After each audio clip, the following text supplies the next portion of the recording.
stage, advice, but the majority of it was just confidence that, if my gut is pulling me in one direction, to listen to it. So did you reach out to other Bachelor alums? Yeah, I reached out to Emily Maynard too. And so what you got from both of them? What was your takeaway from both of them? It was pretty much, only you know what's best for you. And if someone were to give me that call, I would tell them the same thing. Mm-hmm. It's almost like if you're looking for, any sort of change in your life, it's the type of advice that you would give a friend. And I've rattled the same things off to a million people, but it's such a unique experience. Mm-hmm. That is very outside of the norm, mm-hmm. that when somebody who's been through that process from beginning to end gives that to you, and you start to see consistencies in other people's responses, then you're like, okay, this seems to be like the truth or one thing or the other. But she was really helpful. She was super sweet, and she's been so removed from the show for so long, mm-hmm. that it offered another type of perspective. Once the spotlight kind of goes off of you, what's it like? How do you deal? How do you mm-hmm. redefine yourself? Mm-hmm. And don't become overly attached to the immediacy of, say, fame or influence or whatever, because that goes away. And, I know that, and I'm actually happy for that. Have you circled back with them after the show? Have you circled back with any other people you talked to after? No, I haven't, and I definitely should. I know Jason was sending me some texts as he was watching it, and he was like, "Rooting for you, man," and I'm like, "Go Browns!"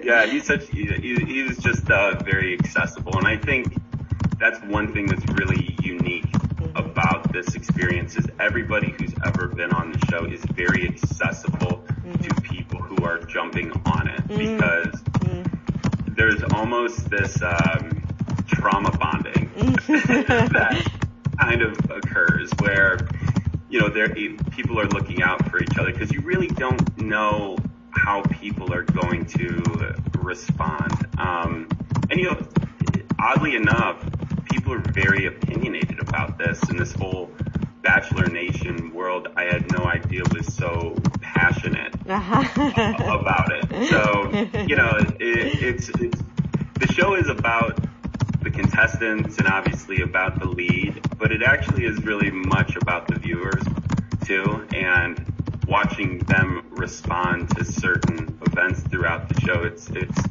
actually quite fascinating. Okay, so you brought Katie a watch the first night.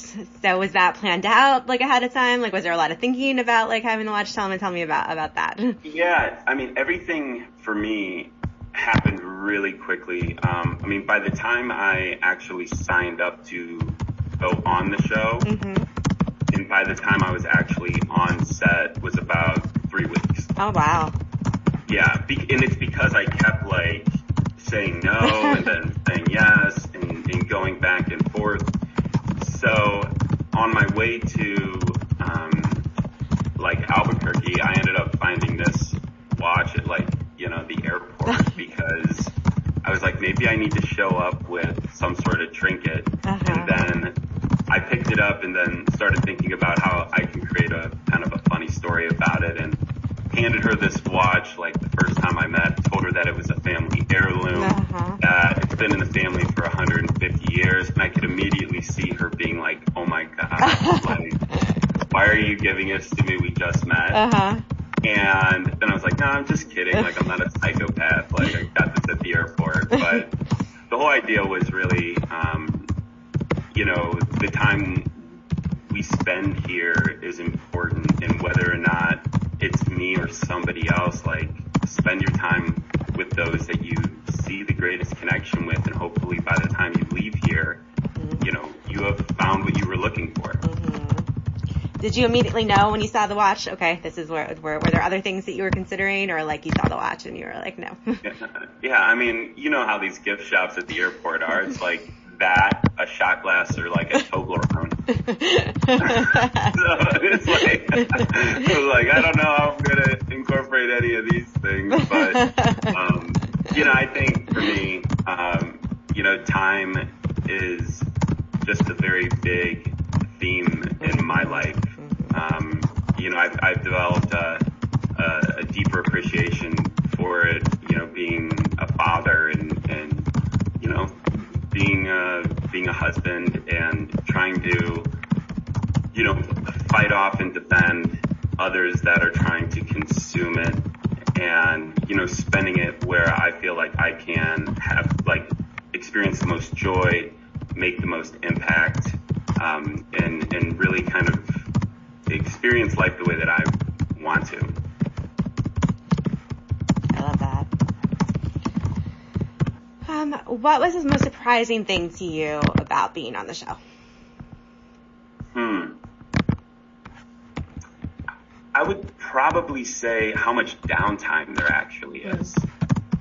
I know when you're watching it as a viewer, it's a totally different experience. You're seeing all of these events kind of unfold, and when you're actually on set and you're going through this, it really just is like a lot of like very dragging days. But it's fun because you get to really spend a lot of time with like the guys that are on the show. You get to learn about, you know, where they came from, why they're here.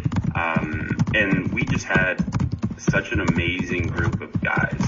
I always do wish that they would have focused a little bit more on the backstories of the guys. You know, I'm not really a big drama type of person. I don't understand it at all. So anytime drama happened in the house, my immediate thing was, you know, why don't you guys just say you're sorry and we can like go from there. It's like, oh yes, it's a show. Like we need to go nuts here.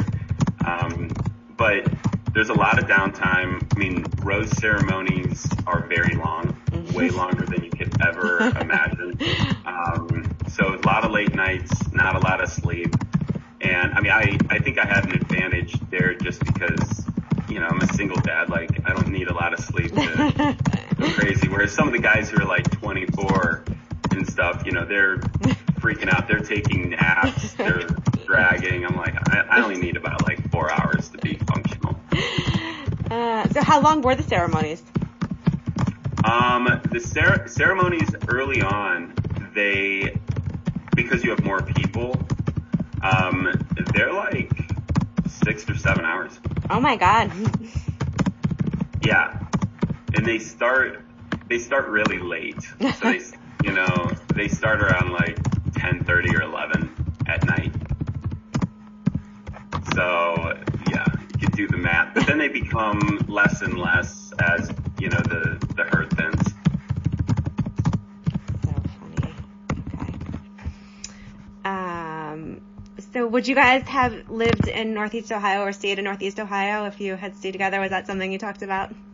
Yeah, I felt there's like a little bit of confusion in this early on. I think it was like the second time I spoke with Katie.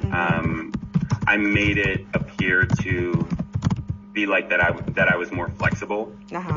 But then I started really thinking about that, and then the next time I spoke with her, I like kind of said, you know, I'm in Ohio, and you know, that's kind of a make or break for me. And I was very upfront with her about everything, you know, going on, just because it's like, this is a show, and I guess it's a contest to some extent, but what are you really winning? You know, because after this whole thing is done, like, you know, you want to, you know, find somebody, you know, you have to work out life's logistical complications and everything like that. And, you know, I just wanted to be very upfront. And I mean, for me, I love being in Northeast Ohio. I lived in Chicago for about 11 years, so I'm just Midwest through and through. And I need like this support system that